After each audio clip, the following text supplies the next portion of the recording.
Olá amigos, sejam bem-vindos a mais um vídeo do meu canal. Eu sou o Lucas Knaip e vamos falar sobre o Atlético Mineiro, que continua na busca por um novo diretor de futebol. E agora surgiu um nome, esse talvez o que me deixou mais satisfeito dos especulados, João Paulo Sampaio. Ele que é diretor de base do Palmeiras, ajudou a montar junto com o Paulo Nobre a base que hoje é a maior fábrica de joias do futebol brasileiro, que recentemente produziu nomes como o Endrick, o Estevão William. Então assim, é um nome fantástico, mas a gente não sabe o quão sério é o interesse no Atlético nele, né? Depois de muitas especulações envolvendo o Paulo Brax, chegaram a falar do Leonardo, que eu achava um nome muito irreal, porque era um cara que trabalhou no Milan, no Inter de Milão e no PSG, e acho que foi mal nos três trabalhos, tá? Mas a questão é, ele é um cara que estava lá num grandes do futebol europeu, que cedo ou tarde vai aparecer outro trouxa para atrás dele lá, e os salários, o orçamento lá é muito maior do que aqui, né? E assim, o João Paulo Sampaio, ele está no momento apenas como diretor de base,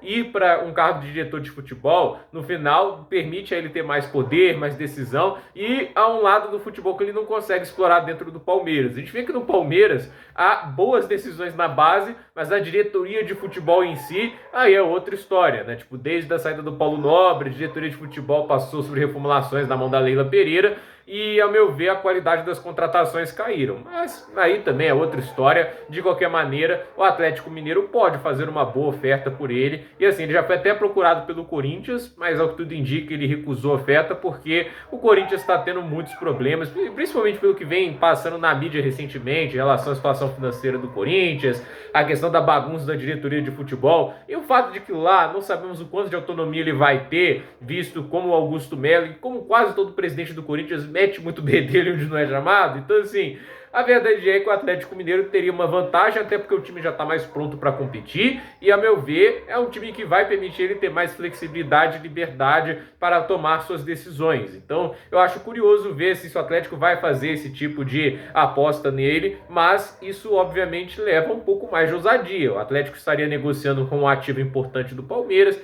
que pode fazer suas movimentações para mantê-lo, porque a gente sabe, né, como eu disse, é difícil achar bons nomes no futebol brasileiro para gerir a diretoria de futebol e também para gerir as categorias de base. Isso não é fácil, mas é aquela história, quando você tem, você se esforça para mantê-lo, porque você sabe que a saída pode prejudicar. E aí a gente vai ver o quanto que o Palmeiras está avaliando bem ele, quanto eles pretendem mantê-lo, mas de qualquer maneira eu disse, né? Uma coisa é trabalhar na base, outra você tá na questão da diretoria de futebol, onde você vai ter a influência na hora de escolher o técnico. A gente sabe que técnico quase sempre é uma decisão de donos do clube, né? Raramente vai na mão do diretor de futebol, que pode aconselhar, pode sugerir ideias, mas assim, contratações, estrutura de base, estrutura de elenco, isso o diretor de futebol tem muita influência, e a gente já viu, um bom diretor de futebol faz a diferença. Eu acho que o Atlético Mineiro se beneficia de ter tido diretores de futebol que recentemente souberam investir o dinheiro. Algumas contratações são ruins, mas no contexto geral, hoje é uma equipe forte que está brigando na parte de cima da tabela, né?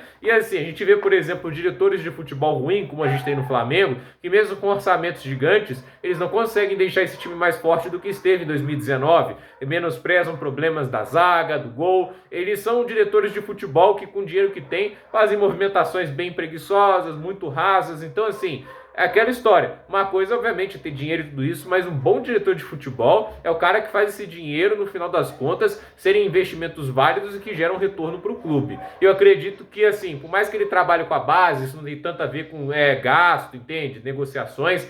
Eu acredito que as ideias, a análise dele de talento pode ser o que o Atlético precisa, visto que o orçamento não é tão grande quanto o dos principais rivais, Palmeiras e Flamengo. Então, obviamente precisa de alguém que tenha uma boa visão de talento e saiba observar jogadores de qualidade no contexto sul-americano e também agentes livres, sejam vindo de fora, da Europa, entende? Ele tem que saber olhar isso e entender como ele vai encaixar no clube. Então, eu acredito que seria um bom nome, mas aí tem que ver se o Atlético vai realmente avançar por ele. Se for ele, acho que seria uma das contratações mais bacanas do Atlético nos bastidores nos últimos anos. E alguém assim novo, né? Alguém que está um pouco ali nas sombras, entende, né? Lá tá a categoria de base, óbvio que ele tem um destaque enorme pelo que fez no Palmeiras, mas a verdade é que ainda sempre há aquele pé atrás de muita gente, né, em contratar um cara da base para virar diretor de futebol. Mas alguns têm que tomar esse tipo de aposta, acho que o Atlético pode fazer isso. Então, gente, por esse dia é isso, dúvida nos comentários, deixe seu like, se inscreva no canal, compartilhe esse vídeo